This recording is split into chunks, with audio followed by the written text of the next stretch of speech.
آپ صلی اللہ علیہ وسلم نے فرمایا جو مجھ پر درود پڑھنا بھول گیا اس نے جنت کا رستہ کھو دیا. یعنی جس نے اتنی غفلت برتی کہ کبھی آپ کا ذکر ہی نہیں کیا اور کبھی آپ کے لیے دعا ہی نہیں کی اور کبھی آپ کے لیے درود ہی نہیں پڑھا, تو اس نے اپنے لیے کیا کمایا. تو ہمارے لیے دن میں بے شمار مواقع ایسے ہوتے ہیں کہ جس میں ہم درود شریف پڑھ سکتے ہیں. سب سے پہلا موقع تو خود نماز کا موقع ہے. اس وقت تک نماز مکمل نہیں ہوتی جب تک ہم اس میں درود شریف نہیں پڑھتے. پھر اسی طرح عام نمازوں کے علاوہ نماز جنازہ میں بھی درود شریف پڑھا جاتا ہے. پھر اذان کے بعد درود شریف پڑھا جاتا ہے.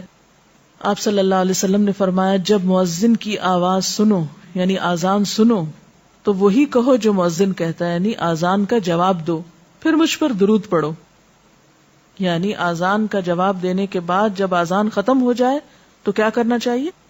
نبی صلی اللہ علیہ وسلم پر درود بھیجنا چاہیے, کیونکہ مجھ پر درود پڑھنے والے پر اللہ تعالیٰ 10 رحمتیں نازل فرماتا ہے. اس کے بعد میرے لیے اللہ سے وسیلہ مانگو, جو جنت میں ایک مقام ہے جو جنتیوں میں سے صرف کسی ایک ہی کو ملے گا, اور مجھے امید ہے کہ وہ جنتی میں ہی ہوں گا. یعنی آپ صلی اللہ علیہ وسلم ہی کے لیے وہ مقام ہے.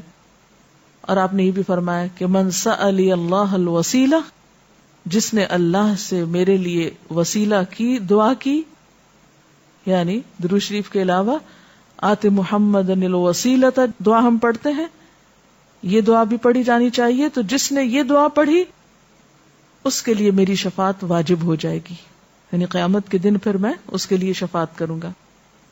نمازوں کے علاوہ, خاص مواقع کے علاوہ دن میں جب بھی آپ چاہیں درود شریف پڑھ سکتے ہیں, لیکن عام دنوں کے علاوہ جمعے کے دن خصوصی طور پر درود شریف پڑھنے کی تاکید ہے, کیونکہ آپ نے اس کا خود حکم دیا. آپ صلی اللہ علیہ وسلم نے فرمایا جمعہ کے روز کثرت سے مجھ پر درود پڑھا کرو. جو آدمی جمعہ کے روز مجھ پر درود بھیجتا ہے وہ میرے سامنے پیش کیا جاتا ہے. اسی طرح دعا سے پہلے, دعا کے بعد, پھر جہاں کہیں آپ کا نام لیا جا رہا ہو یا لکھا جا رہا ہو یا کسی بھی طرح آپ کا ذکر آئے وہاں آپ کے لیے درود پڑھنا. اسی طرح مسجد میں داخل ہوتے وقت درود شریف پڑھنا, مسجد سے نکلتے وقت درود شریف پڑھنا, پھر نماز سے فارغ ہونے کے بعد درود شریف پڑھنا. یعنی ایک تو نماز کے اندر ہے, لیکن نماز سے فراغت کے بعد, پھر اسی طرح ہر مجلس میں آپ پر درود پڑھنا ضروری ہے. پھر اسی طرح صبح و شام کے اوقات میں, یعنی یہ تمام مواقع ایسے مواقع ہیں جس میں آپ درود شریف پڑھ سکتے ہیں. اور موقع کوئی ہو یا نہ ہو, دن یا رات کی گھڑیوں میں سے جس گھڑی میں آپ چاہیں, جب چاہیں, چلتے پھرتے, کام کاج کرتے, آپ اللہ کے رسول صلی اللہ علیہ وسلم کو یاد کر سکتے ہیں, آپ کے لیے درود اور سلام پڑھ سکتے ہیں. اللہ تعالی ہمیں ان لوگوں میں شامل کرے جو کثرت سے آپ پر درود بھیجتے ہیں. وضو کی شرط نماز اور طواف کے لیے, یہ 2 کام وضو کے بغیر نہیں ہو سکتے.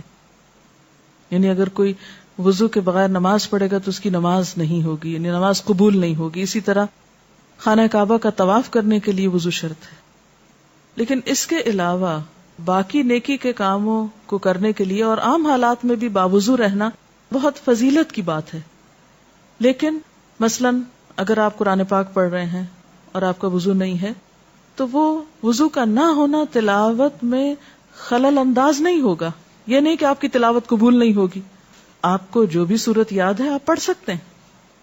اسی طرح اگر قرآن پاک بغیر وضو کے آپ اپنی زبان سے پڑھ سکتے ہیں تو درود شریف بھی پڑھ سکتے ہیں, اس میں کوئی شرط نہیں ہے. لیکن ظاہر ہے کہ باوضو پڑھنے میں اور بغیر وضو پڑھنے میں فرق تو ہے. باوضو درود شریف پڑھنا زیادہ بہتر ہے, پسندیدہ ہے بنسبت بغیر وضو کے. لیکن اگر کسی شخص کا وضو زیادہ قائم نہیں رہتا یا اس کو وضو کرنے کا موقع نہیں, تو اس کا یہ مطلب نہیں کہ وہ درود شریف پڑھنا چھوڑ دے کہ اب وضو سے نہیں تو اب درود شریف ہوگا نہیں یا پڑھنا بے ادبی ہے. ایسی بات بھی نہیں. زبان پاک ہے, آپ کسی بھی وقت درود شریف کہیں بھی لیٹے بیٹھے, چلتے پھرتے, بازار میں, گھر میں آپ بسہولت پڑھ سکتے ہیں, اس میں کوئی ممانعت نہیں.